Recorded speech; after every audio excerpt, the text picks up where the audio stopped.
So a little bit of a story time. I'm not going to pretend that everyone asks me this question because nobody asked me this question.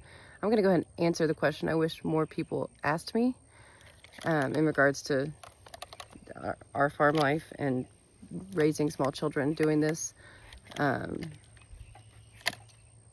Most people usually start with the how do you do it, and I'm not going to pretend to know. I run on fumes. I rarely sleep, and when I do sleep, it's like a coma. I'm out. I don't know that answer, so I'm going to answer what I do know. Nobody ever asks why.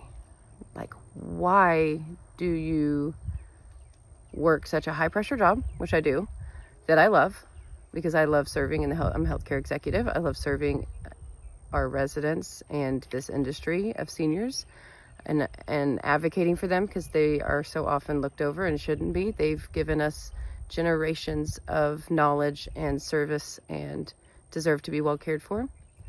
And that while that is fulfilling, that is also my biggest, both of my why I live on a farm and why I do what I do for a living, feed each other as to my whys.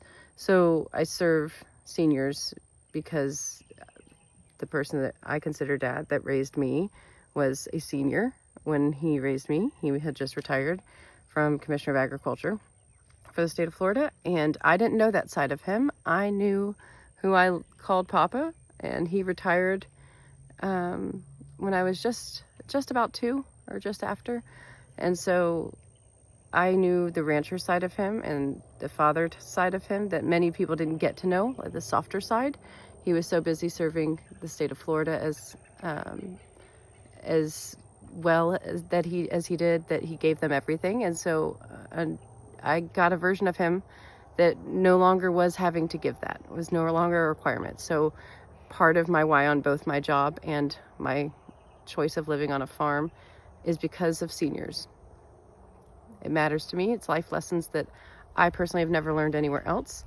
And I want my girls to learn that. I want my 2 small children. I have a 4-year-old and an almost 8-year-old, 2 little girls. And I want them to grow up knowing that hard work pays off, that it's important to wake up and the first thought in your head is not yourself. It's about caring for something and someone else. Like these guys right here. That's Muma and her baby Mulan. If we get another one, it'll be Mushu. If you know, you know. But yeah, the question I wish I got asked more was, why do you have a 20-acre farm with 2 small children and just you? And my answer is because it's important. It is important to teach them that your dreams are not always captured within your 9-to-5, and your personal dreams are not always captured after hours and on the weekends. 20 acres is a lot more than a hobby farm for the weekend. More times than not, the projects that I have to take and break them down into tiny chunks, just like that tale of how do you eat an elephant, 1 bite at a time. I just mowed our main 3 acres because my daughter's birthday party is coming up, and I don't want people, stepping in huge piles of grass or snakes, because that's a real thing here in Florida. And so I chip away where I can. The first thing out of my girl's mouth today was, can we mower? It's mower season. Can we go mower with you? And so while we were feeding, they took turns with the big trash bag and they collected all the trash up so that we could mow with minimal casualties. And happy to report that the only thing that is damaged is my ego from running over a trash bag and all the bugs that I probably caught in my mouth and with my eyes. I fixed the mower today myself. The spring to the blade band popped off, and your girl looked it up and fixed it herself, got underneath there and managed to do that. And I want my girls to learn that no matter what their dream is, if their dream's not this farm, that's fine. This was mine. I grew up on a very big cattle and horse ranch, and I knew that budget-wise, that was not going to be something I could capture or even feasibly chase. But to get 20 acres that is all mine, near that ranch, near the land that I grew up loving so much, near some of the people that I learned from, primarily the grandfathers of people that I know, or great-grandfathers of people I know, and to give my girls the opportunity that if they want to look into that life, that it's there. And that's why I work so hard at it. I work a very high-performing, stressful, travel-oriented job where I give way more than 40 hours a week. And when there's an emergency out here, my job still has to come first for the most part, because that's what helps me keep this dream that I've always had a reality. So I can't let one become more important than the other. They're so synonymous with each other, and I don't have a farm business out here, certainly not yet. That's obviously the end goal, dream goal, is to be working towards that when I get ready to retire, or maybe even a little sooner. But having both of those entities serve each other is important to me.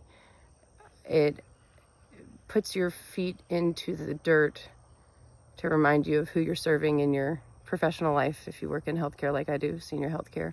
And it grounds you, and it makes you value the moments you do get out here, like your children begging to go for a mower ride because you've got to get it done, and for them to want to partake in part of what many would call a chore.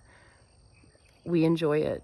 We are, just currently doing our little fundraiser to try and get them a side-by-side cart, because that's what they want more than anything, and that's not in the budget.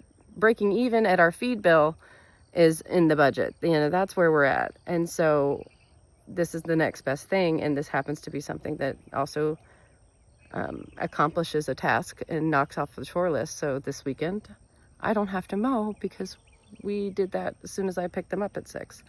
So yeah, I wish more people would ask my why and less about how I do it, because the how I do it questions really are frustrating, because they feel like, okay, so you doubt me? Are you doubting yourself that you couldn't do it?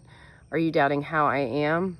Do you think I have some secret boyfriend under the belt that comes and handles all of this? Because I can assure you I don't. It's me, party of me. With my 17 personalities, I think we got it all covered. So I guess maybe when you go to ask somebody that might have a dream that you're working towards, don't ask how they do it or how they make it. Lean into the why. And why did they get started? What do they think are successful means to make that happen? And become a part of their tribe, because Lord knows, and if anyone owns a small farm that is not their business and they have to work a full-time job and raise children on top of it, we could use some help. Offer to help. Become an extra hand. Oh, that was the best growing up in the ranch, was when kids wanted to come out and just learn.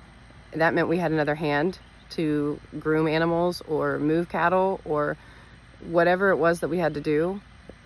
Having volunteers because you want to learn. Oh my gosh, my heart would be bursting if I could get some folks that wanted to just come out here and learn, and then I had, more than just my 2 hands and my 2 little girls to lift heavy stuff and show them how we're going to irrigate this crop, because I am trying to grow my 2 acres up front by my house into my garden so that I can cut down my grocery bill ultimately, or how to find the right bull to breed to my 2 cows, or to get my horses bred, because that's also a goal. How to find inexpensive but quality brood mares so that we could start a breeding program. These are all things that I stay up late at night researching, because my job deserves my full attention, but so do my dreams. So yeah, I hope that helps.